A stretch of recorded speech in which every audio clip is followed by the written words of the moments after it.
I want a husband like Armstead in a place like this. It will happen for you, I promised her, soon. And I really believe that. Child, I don't know how many times I told people, girl, don't worry about no relationship. It'll come, it'll come. I be lying.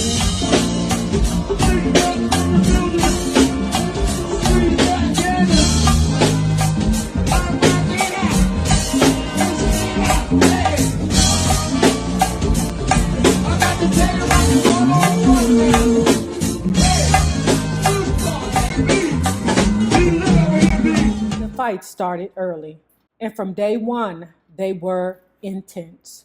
Even before Vicki started managing us formally, she began telling us her ideas about the direction she saw the group taking.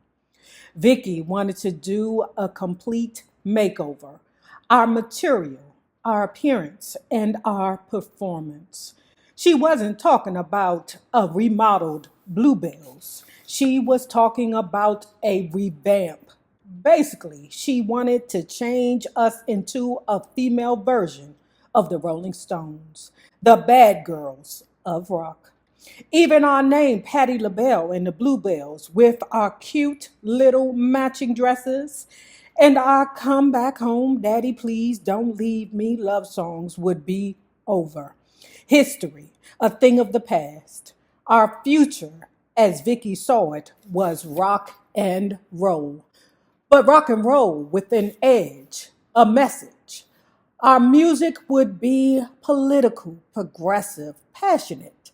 Vicki saw us as LaBelle, three black women singing about racism, sexism, and eroticism. Nona shared Vicki's vision. I can see that because Nona does seem the most prominent and vocal to me in regards to women's rights. From the beginning, they saw eye to eye. That left Sarah in the middle. She became the buffer, the shock absorber, and the peacemaker. Pause. Remember when Sir got her skin cut open trying to be the peacemaker? That's what us Libras do. I don't know what she is, but that's what Libras do. We always trying to make things cool and calm till you get cut in the face by a goddamn light bulb. Sir trying to defend Cindy. Patti say, mind your damn business, sir. Sir say, oh, what do you mean, mind my business, Patti? Because you know, Sir Dash is old gentle flower. She's a sweet and gentle flower running wild. Sir being Sir. Woo, woo, woo. Patti, be civil. Let's be optimistic and cooperative. Patti, you can't always have your way. Let's at least listen to what Nona and Vicki have to say. I didn't want to give an inch, and Vicki, Nona, and I were miles apart. When I tried out Vicki's concept on other people, I knew their reaction was the same as mine. You can't be serious. But Vicki didn't want to hear any of it. She said the 60s were over and a new decade was dawning. Word. You can't stay that way forever. Our first album cover as LaBelle would give the world a glimpse of things to come. Vicki wanted us to lose the empire dresses and wear jeans. Jeans? She wanted us to imitate the scruffy, don't give a damn look of white rock groups. The jeans would be bad enough. But then she told me about our next fashion statement. Nona in jeans, Sarah in skirts, and me in boots and knickers. I see that Nona was ready for change. She was ready to reach out and grab what was next and what was associated with the rock and roll kids. Because to me, Nona definitely had it in her to be a Tina Turner, but things just didn't work out for her like that. Sir, she was more soft and sexy and seductive. So skirts worked with her. She was the sexy of the group. Now, I'm not quite sure what Patti was of the group, But whatever it was that she was supposed to be, she wasn't ready for it. We were not allowed to be as free as the white kids because the way that I was raised, as blacks, we have to be bigger and better than our white counterparts because we have to do more to assimilate into a white world. Be bigger, better, stellar. If they want to go out the house looking like ragamuffins, let them. You, as a black child, you're not allowed to. You will be dressed from head to toe. That's why when you see old pictures of us, we're always dressed to the nines. Them white kids, they be throwing on anything. We didn't have that option. So I can see Patti LaBelle's reluctancy to get on board. Okay, but girl, you in the business. All right, you need to do what sells. It wasn't just the clothes that I had a problem with. I fought Vicki on every single change, from new names she wanted us to use to the music she wanted us to sing. Eventually, I just got tired. Eventually, they just wore me down. Over the years, people have asked me what finally convinced me that the changes were right. The honest answer is nothing. I just made up my mind that I wasn't going to argue about it anymore. If they wanted to do this, I would give it a try, and if it didn't work, well, I'd cross that bridge when it came to it. Or I should say, I would jump off that bridge when it came to it. The truth is, Vicki and Nona were stronger than I was. I felt all alone, and everything seemed to be spinning out of control. Before it was Sarah, Nona, and me against the world. Now it seemed to be us against one another. Maybe our first performance as LaBelle was a sign of things to come. In the summer of 1971, we toured the U.S. opening for the British rock group The Who, and promoting our new album, LaBelle. The tour opened at Forest Hills Stadium in New York, and we took the stage in a raging thunderstorm. It was nothing compared to the stormy clashes on the horizon for LaBelle. Not long after we got back from our London retreat, I had started feeling better, stronger, more like myself. Of course, that meant I felt like I could speak up, talk back, take on Sarah, Nona, and Vicki all over again. Some of our biggest arguments were over our new material. After Kit Lambert lost interest in producing us, Vicki managed to get us signed to Warner Brothers Records, where we released our first two albums as LaBelle. One night, as the four of us sat around a friend's apartment in New York, things came to a head. I had been drinking gin and orange juice, and when the issue was brought up again, I gave Vicki, Sarah, and Nona an ultimatum. If they insisted that I sing certain songs, I would quit the group. They insisted. I quit. I couldn't believe I had said the words. I couldn't believe I was ready to make good on the threat. After all those years together, I was about to walk. Maybe I had just been pushed too far. Maybe it was the gin. All I know is that I grabbed my coat and stormed out into the freezing New York night. What the hell is wrong with you, Patti LaBelle? You got to be so extra. LaBelle wasn't the only album we recorded in 1971.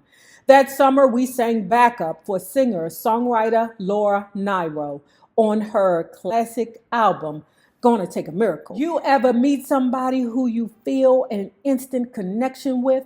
Well, that was Laura and me. From the day we met at her apartment on the Upper West Side of New York, we clicked. I felt like we were old friends meeting for the first time. I owe it all to Vicki. Back then, she was writing for a British music paper, Melody Maker. And when she told me she was interviewing Laura for a profile, I tagged along. As I used to tell Laura all the time, she is a black woman in a white girl's body. I hate when they say that.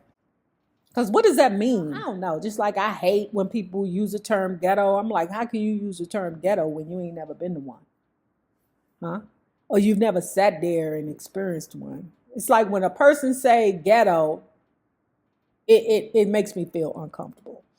Just like it makes me feel uncomfortable when they say, yeah, she a white girl, but she act black. What does that mean? Because 9 times out of 10, whatever they're when they use the term act black, it's always something negative. Like she used ebonics, the Rachel Dolezal. It's just you are who you are, and your environment sometimes make you who you are. It has nothing to do with what color you are. It's just your environment. As I used to tell Laura all the time, she is a black woman in a white girl's body.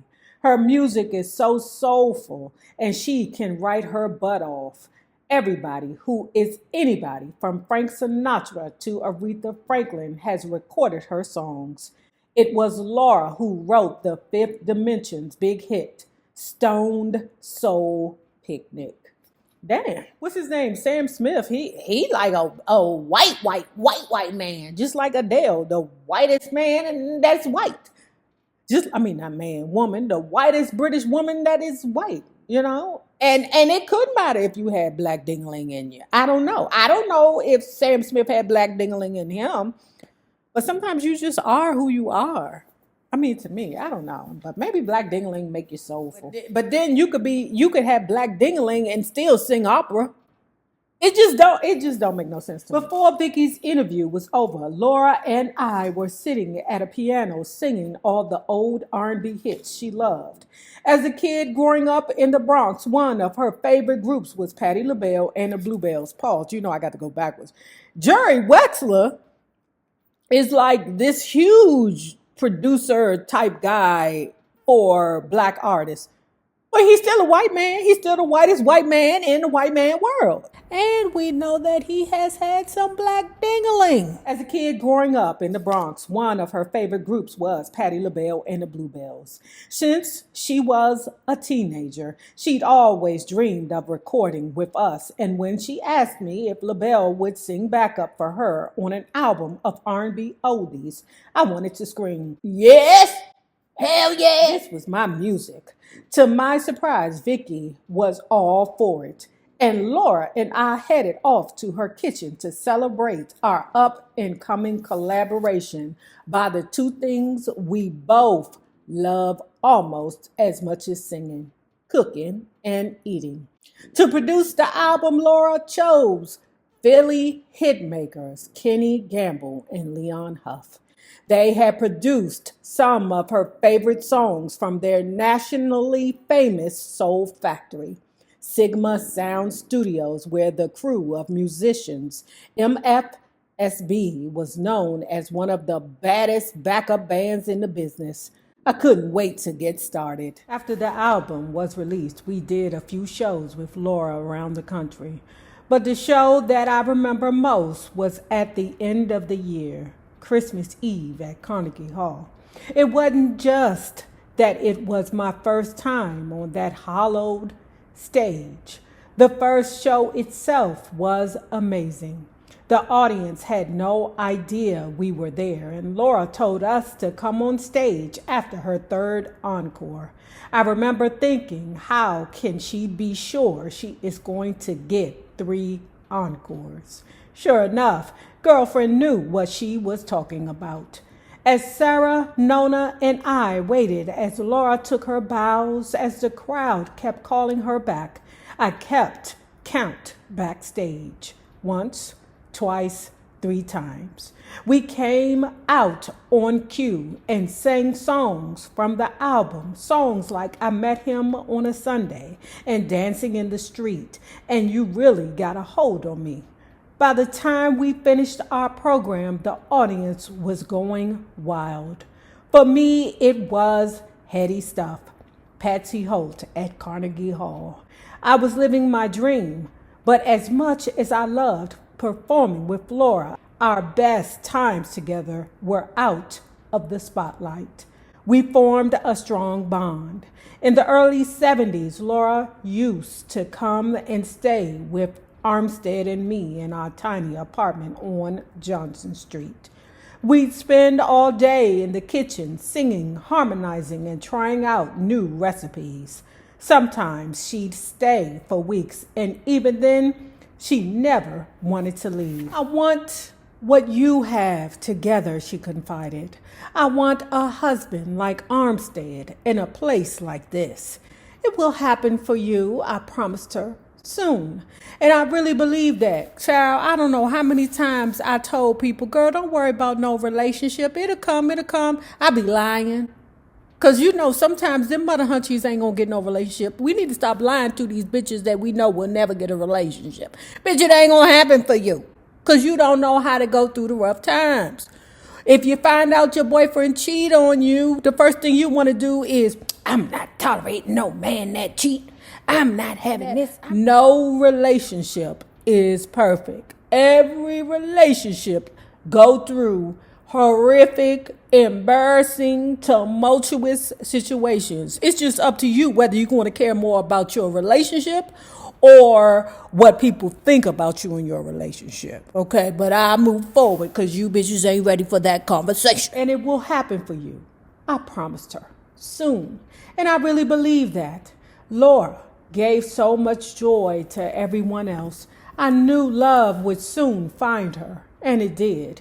It wasn't long after those talks in the kitchen that Laura got married. In October 1972, she and her husband, David, planned a trip to Japan to celebrate her birthday, and she wanted Armstead and me to join them. Join them in Japan? Patti LaBelle was like, girl, ain't nobody got no money like that to be traveling around the world. But Laura was like, it's on me. Don't worry about it. I got you. Patti LaBelle was for it because technically the honeymoon that she had with Armstead was frugal and brief. So she looked at the opportunity to travel to Japan for Laura's wedding as a honeymoon for her because she said that Laura had guapo, okay? And money was not a problem for her. Laura wasn't fazed in the slightest. She offered to pay for everything since Armstead and I had never really had a real honeymoon. I was packing my bags before I hung up the phone. The trip was too fabulous, but nothing could match the magic of the first night. We had sake and Armstead socked it to me. Armstead socked it to her so hard that she got pregnant. Oh, yes, she did. Back at home, when the doctor told me I was pregnant, I burst into tears. I couldn't believe it. At 28, a baby was not in my plan. Didn't even know if I wanted to be a mother. What would having a baby mean to my career? Would I have to stop singing? Taking a ride on the east side, made a left on MLK. What a beautiful day, what a beautiful day. Riding high on the west side, looking for a hood rat to play. Won't you come out and play, won't you come out and play? Hey, taking a ride, hey, hey, on the south side, ooh, ooh,